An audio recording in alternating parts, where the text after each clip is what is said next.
St. Augustine tells us that angels and demons walk among us on the earth, and that sometimes they jointly inhabit the soul of a single man.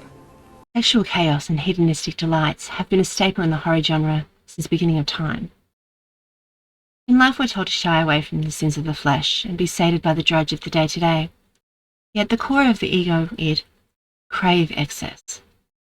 Whether it be food, money, fame, sex, living deliciously is ingrained in humanity.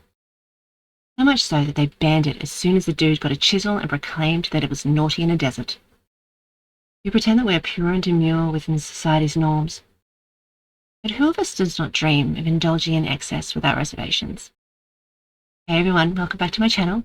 I'm Kenzie Cat, and today we're diving into the fascinating world of two provocative films, Quills and The Libertine. Both of these movies explore the lives of infamous historical figures who push the boundaries of society's norms and embrace the idea of living deliciously. In Quills, we follow the final days of the Marquis de Sade, a man whose controversial writings challenge the limits of censorship and freedom of expression. The film delves into themes of artistic liberty, moral conflict, and the power of the written word. To the young maidens of the world, rest yourselves free from the tyranny of virtue, and taste without shame the pleasures of the flesh. Male power lies in the clench of a fist, but a woman's power lies elsewhere, in the velvet cavity betwixt her thighs. On the other hand, The Libertine introduces us to John Wilmot, the Earl of Rochester, whose hedonistic lifestyle and scathing critiques of society made him both a celebrated and reviled figure in 17th century England. This film explores themes of decadence, self-destruction, and the pursuit of pleasure at any cost. And wit was his vain, frivolous pretense of pleasing others at his own expense.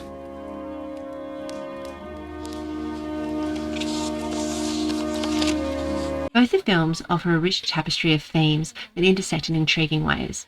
We're discussing how these characters embody the concept of living deliciously, embracing their desires and defying societal expectations, often at great personal cost. We'll also look at how the story reflects the broader questions about morality, freedom, and the human condition. So grab some popcorn, sit back, and let's dive into the dark, deliciously complex world of Quills and The Libertine. Don't forget to like and subscribe, and hit that notification button for more deep dives into your favourite films.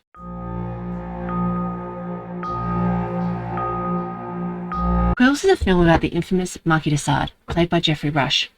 It examines the conflict between artistic freedom and societal norms, focusing on the Marquis's imprisonment and his relentless pursuit of expressing his provocative ideas through writing. The film highlights the themes of censorship, sexual freedom, and the power dynamics between the characters. The film begins during the Reign of Terror in France, with the Marquis de Sade imprisoned at the asylum. Despite his confinement, he continues to write provocative stories, smuggling out through a laundress named Madeleine, who's played by Kate Winslet.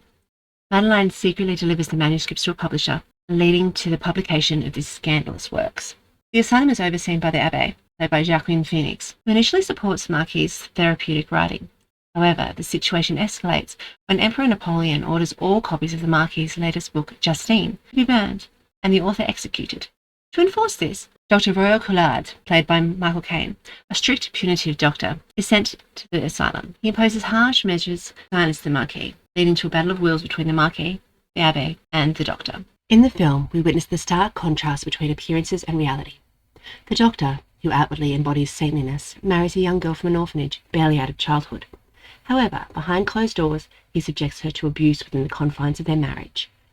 His home, a symbol of excess and decadence, stands in stark contrast to the innocence of his bride. As fate would have it, the young bride encounters the writing of the Marquis. Please hurry. My husband locks the door at dusk. Sweet little thing like you. Shouldn't be reading such filth anyway. I grew up in a convent, sir. Everything I know in the world I owe to books. Which unveils the world brimming with freedom, passion, and desire. This newfound perspective ignites a spark within her. She soon notices a tall, dark, handsome contractor who becomes her beacon of hope and desire. This encounter leads her to bold and lustful escape from her oppressive marriage, leaving scandal in their wake. Good for them.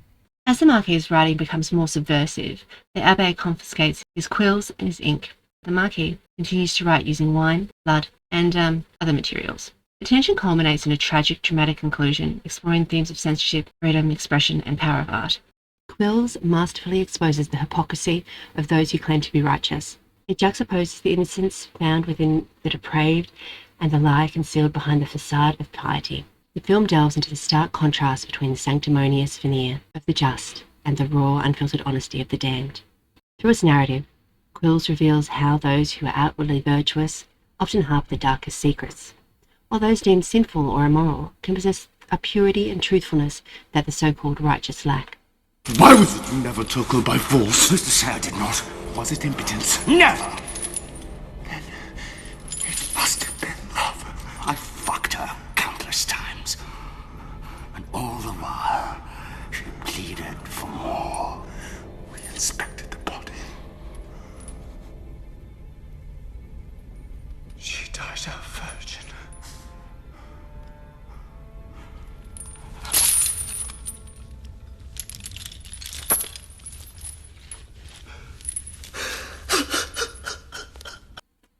The story challenges the audience to question societal norms and the true nature of morality, highlighting the complex interplay between virtue and vice. In this tale, the cross, the symbol of salvation and purity, becomes a mask of deceit and corruption. Meanwhile, the damned, often ostracized and condemned, emerge as the bearers of unvarnished truth and genuine emotion. Quills invites us to look beyond appearances and question the true essence of justice and morality. Quills is loosely based off historical events, particularly the life of the Marquis, who was a French nobleman known for his libertines, sexuality, and controversial writing. While the film takes creative liberties, it draws inspiration from the real-life imprisonment at the asylum and his ongoing conflicts with authorities over his works. The character of Madeleine is fictitious. The tension between the Marquis and the asylum administration, as well as the broader concepts of censorship and freedom of expression, reflect the historical realities.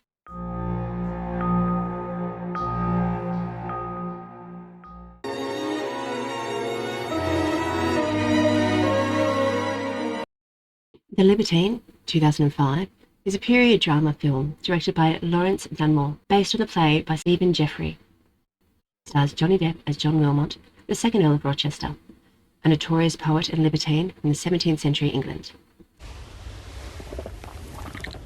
You will not like me. The gentlemen will be envious and the ladies will be repelled. You will not like me now, and you will like me a good deal less as we go on. The film portrays his self-destructive behaviour, his disdain for societal conventions, and his complex relationships.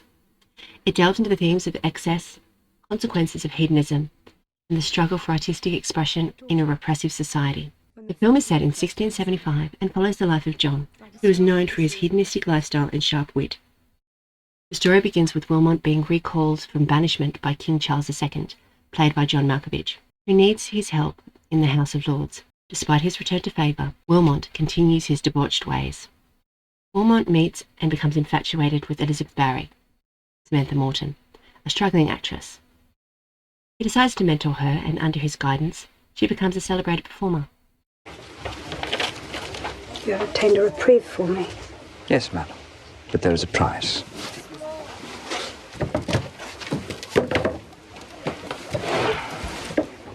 This is your first season on the London stage. 'Tis, my lord. Mrs. Barry, you must acquire the trick of ignoring those who do not like you. In my experience, those who do not like you fall into two categories, the stupid and the envious. The stupid will like you in 5 years' time, the envious never. But with my training, you will become the best, the most fascinating actress on the London stage. Meanwhile, King Charles II asked Wilmot to write a play to honour a visiting French ambassador.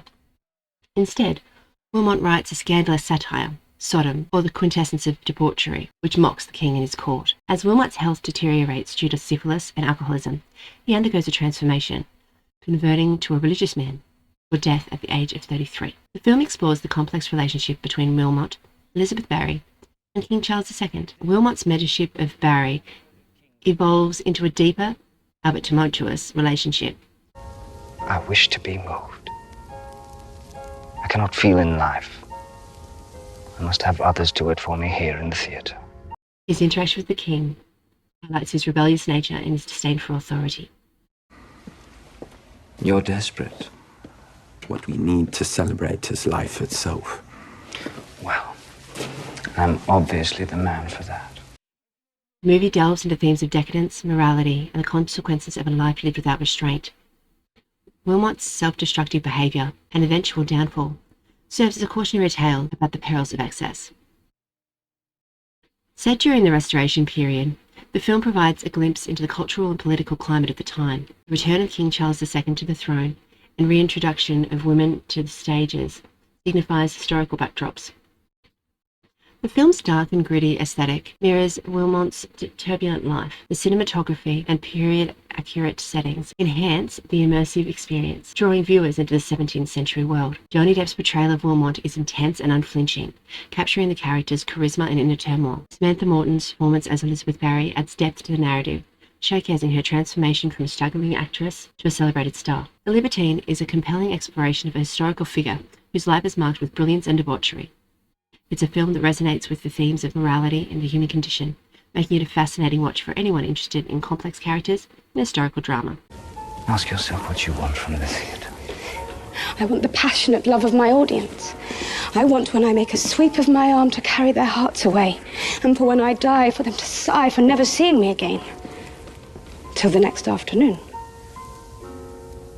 There is your answer.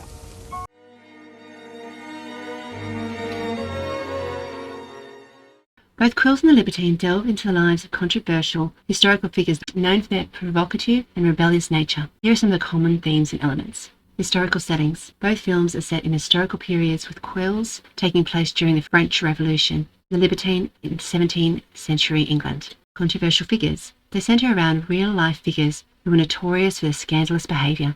Themes of censorship and freedom. Both films explore the themes of censorship, freedom of expression, and the consequences of pushing society's boundaries. Sexuality and decadence. Both delve into the themes of sexuality, decadence, and the darker aspect of the human desire. Art and literature. The protagonists in both films are writers whose works challenge the norm and morals of their time. Psychological depth. Both movies offer a deep psychological exploration of their main characters, revealing their complexities and the inner turmoil.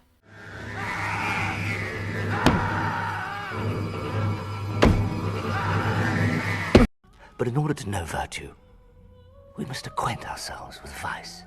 And that wraps up today's deep dive into the provocative worlds of Sade and Wilmot. We've journeyed through the dark, challenging narratives of Sade. He pushed us to confront the boundaries of ethics and morality, and we've dissected Wilmot's sharp and satirical critiques of society's hypocrisies. Both authors, with their unique styles, compel us to question the established order and reflect on the human condition. Their works continue to resonate, sparking debates and inspiring thoughts long after their time. As we close this episode, remember that literature's power lies in the ability to provoke and inspire change. Thank you for joining us on this exploration. Stay tuned for more insightful discussions of Critical Creepy with Kenzie.